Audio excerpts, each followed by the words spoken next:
It took me a while to listen to the album, and I wasn't expecting much because the real concert was the movie, in my opinion. We will talk all the songs, all the tones and playing and everything right after the intro.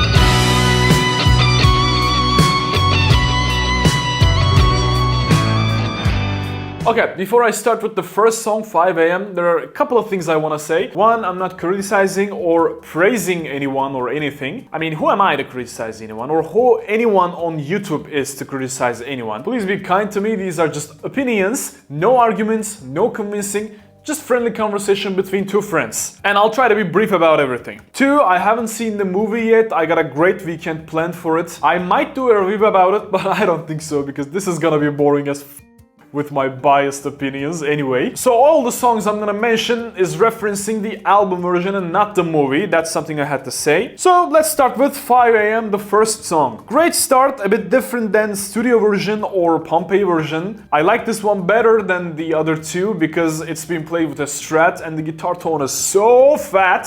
Fucking fat as fucking fuck.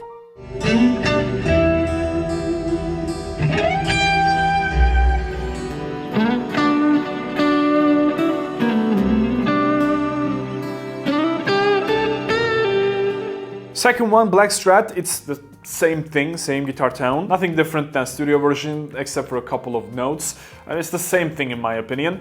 It was a good too. Now, Luck and Strange. I like the ambient, but the guitar tones are too buzzy for my taste at least.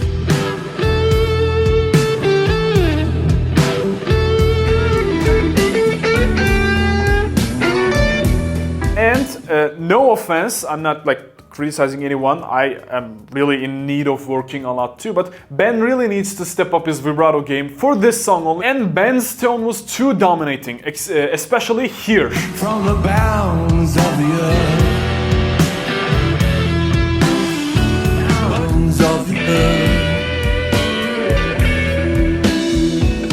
Kills the a little for me because the tone is so buzzy and I mean it's humbucker guitar as far as I can see, and it's too dominating for my taste. I actually love the album version. I play it all the time, and if you guys vote, we're gonna finish the whole song too because we already did the solo at my Patreon. It's my favorite one, surpassing Dark and Velvet Nights in the studio recording, but I was expecting a little bit, you know, a little better solo, but that's just me. Breathe and Time Knife, there's a highlight of this show. I think the mix here, especially on Time, is amazing. Gilmour's vocals are extremely good for Breathe, and for Time, they did, you know, a couple of people singing. I mean, it's hard to hear David Gilmour's voice on that because, I mean, of course, he's almost 80 years old and it's not easy to sing that powerful vocals. Taking away the moments that make up a dull day.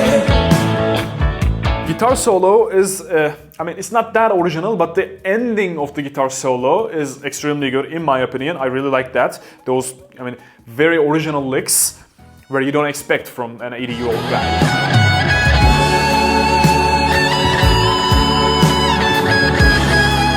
That's it, I like it very much, and let's go to the Fat Old Son, which is the best song on this album in my opinion. That keyboard solo is amazing, it's fading away, guitar join in, it's just perfect. If you haven't listened to it, just listen to it a couple thousand times. You are going to love it. One of the best, if not the best tube driver tone coming from his Telecaster at least. Lovely, perfect, amazing.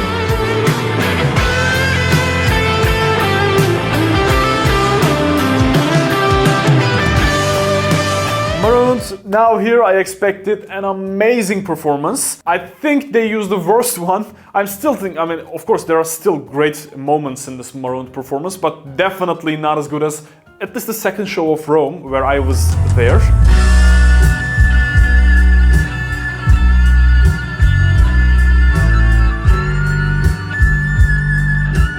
I don't know how to express it, but this one has, you know, a lot of filler stuff with not that much, you know, tension building and exploding. Maybe the joining of all the instrument is great.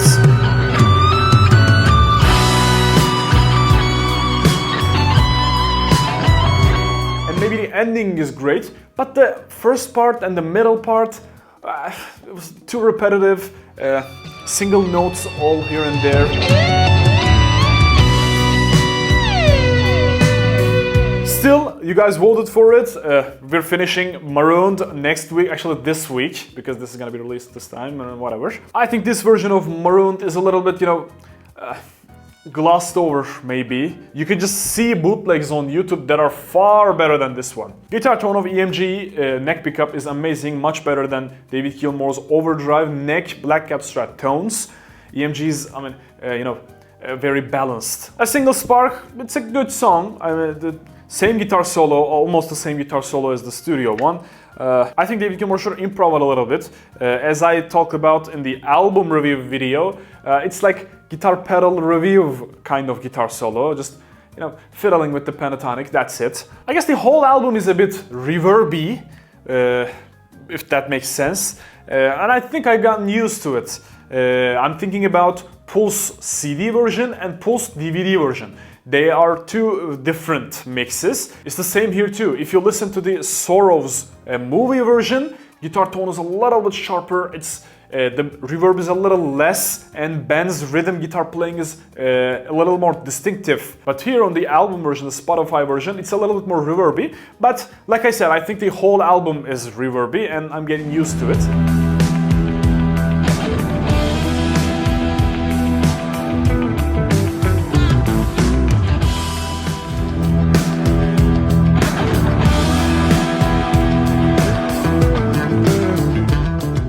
If you want to learn a Single Spark or any other Luck and Strange tutorials, just check out my Patreon. We're finishing everything there. I'm gonna do my shameless plug later, but just wanted to mention that. Let's move on to the Wish You Were Here. It's a great song, not much to talk about.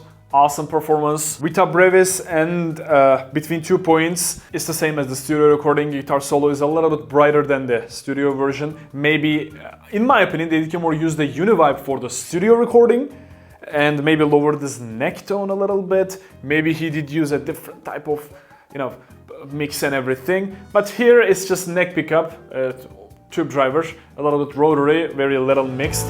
That's it.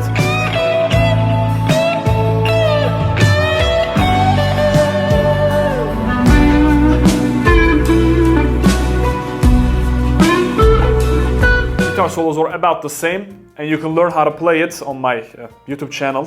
High hopes. Now, this was a great moment to experience at the concert. There were balloons. Guitar tone is great. Of course, the outro classic guitar part is great too. Not much to talk about. Great performance. Love High Hopes. Sorrow, start of the second set. I'm biased about this. I can't be objective about Sorrow. I love every performance, every, new lick, old lick, repetitive lick, everything. I love the movie version, and we have a tutorial about it on my Patreon if you guys want. And we have Sorrow Pulse CD version tutorial. We have studio version tutorial. We have Pompeii tutorial. And almost every pick for the David Gilmour song at my Patreon. Let's do this shameless plug here. Hundreds and hundreds of people are already there enjoying weekly content that you guys vote for. And there are specific tone guides there designed for you. How each pedal reacts to other pedal by pedal, sound clips, alternatives, settings, everything is there. Just check out the cards or link pinned down below. My Patreon is gold mine for a few bucks. Obviously just click on this page and the page will sell it itself. Enough ball sucking of Sorrow. Let's move on to the next one, the Piper's Call. Now, this was a little, as ambient, it was a little empty to my ears. The album version has all those slides, all those, ukuleles and different instruments. I'm pretty bad with instruments other than guitar. Actually, with guitar too, I'm pretty bad with it. Great vocals there by his daughter and himself too, David Gilmour. A little bit, like I said, dry version. I like the studio version a lot better. Still good performance. The guitar solo was a little bit more gainy than I expected. Very good jam, and his ripping still, the guy is 80 years old and still ripping. A Great Day for Freedom, another song that I can't be objective. Album version or Pulse version or Gdansk version. The Gdansk version is terrible in my opinion, but everybody loves it. We have a tutorial on Patreon if you want for studio version and Gdansk version. It's my least favorite song in the Pink Floyd and David Gilmour catalog. Guitar solos, back and forth between Ben and David Gilmour was cool, I admit that, but not that original. It's very skippable, if that's even a word.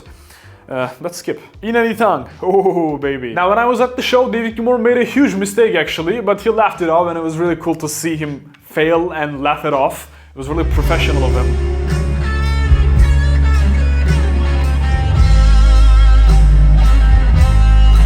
This version though, it was good. Like, maybe I should listen to it more, but the Pompeii version is so good in my opinion, and you can learn how to play it on my YouTube channel. This one is a little bit dry, because the Pompeii version is so good, like I said. Vocals though, like the whole show, was amazing.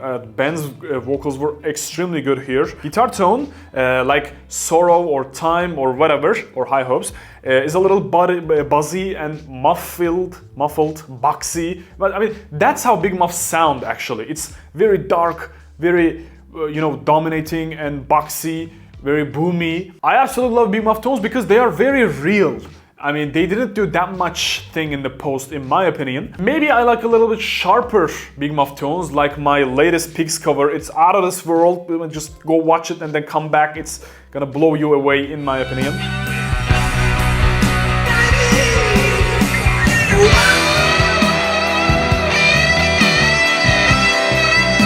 That's the Big Muff sound I love the most, and actually one of my favorite guitar tones too, not just Big Muff tones, but this one too, very real, very raw and very dark. I love it. Next one, A Great Day for Freedom. I'm gonna skip this one. I haven't been able to finish it. It's very bad in my opinion. Skipping to A Boat Lies Waiting. It's a great tribute, brings tears to my eyes to listen to it, and at the show it was great ambient too. And I gotta say, the more I do these covers like Pigs or Echoes or Shine On You Crazy Diamond, I do those covers the best, in my opinion. I don't think anyone can cover like that, in my opinion. But the more I do these covers, I understand how genius Rick is, really. Rick is certainly the guy I wanna play with the most. I don't think I can top David Gilmour, not a chance. And Roger is quite dominating probably on stage, so I would be outshined by him. But Rick, it would be the best feeling in the world to play with Rick. Think about how great playing Echoes would him be. And listening to this song made me realize how big of a fan I am of Rick, actually. Did you listen to Breakthrough from his solo album and the one, that concert version where David Gilmour played guitar solo? Rick's vocals were amazing. By hating more, you're feeling more, and that's how you get it. Even that is enough to prove Rick's genius. I love Rick Wrights. He's the most underrated musician in the world to me.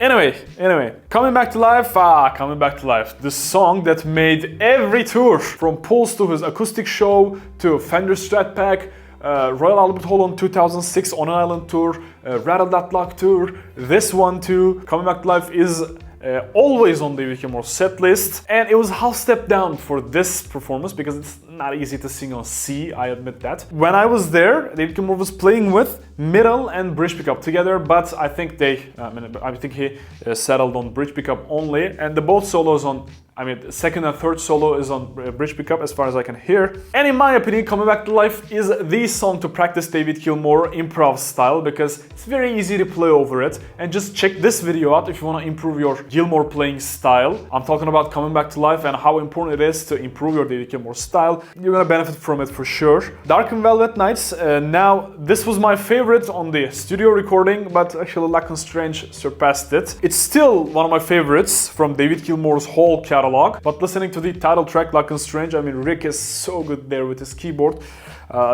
It has to be the best. It's actually, Luck and Strange is one of the best songs David Gilmour ever produced, in my opinion. Lyrics are, okay. There could be better lyrics for that, but still, great song. I really love it. Back to Dark and Velvet Nights, guitar solo, the same as studio version. Learn how to play it on my YouTube channel. Sings. It's actually a pretty beautiful song, and that outro organ solo is really good too. And David Gilmour played the cümbüş, which is a Turkish instrument in the studio recording, but here someone played classic guitar on where cümbüş has to be played. It's a good song, I really enjoy it. Scattered, now this was disappointing because David Gilmour played almost the same guitar solos.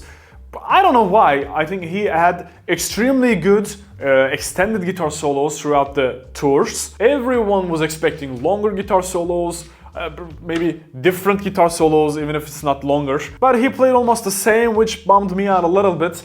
Maybe it's just me, but hearing the same thing at stage doesn't give me the same feeling of the song. I would listen to the studio recording, which is much better. Just classic guitar solo was played with a clean strat, which clean strat was the 5 AM and Black Cat and Coming Back to Life intro. It's a great guitar tone, but still it's the same guitar solos. Whatever, I'm gonna skip this one. It disappointed me a little bit. The final song, Comfortably Numb. Now I covered the DVD version in a couple of hours actually. I uploaded it. You guys didn't vote for it on Patreon to do a tutorial because probably you guys think it's a little, I mean, he's 80 years old and he's not gonna just rip out an amazing guitar solo right from his pocket.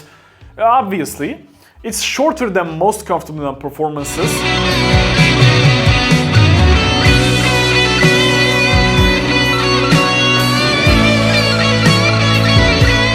Like 3 minutes or something like that, 3.5 minutes or something like that. I think it has great moments and guitar tone is great, but it's not as original as, let's say, Pompeii or Pulse or even Gdansk 2. But good thing, the movie version and CD version, the album version is different, so we got two Comfortable performances. By the way, I was right there, right? I mean, I was closest to David Gilmour, at least in an audience way, where he broke his strap. I recorded it too. It's a Comfortable Numb solo. It's impossible to be average. It's still great. David Gilmour is still, I mean, is 80-year-old, almost 80-year-old, still ripping in my opinion. I like the album version better than movie version. I mean, they're still close to each other anyway. But the album version has a climax that I love, like New Orleans 1994.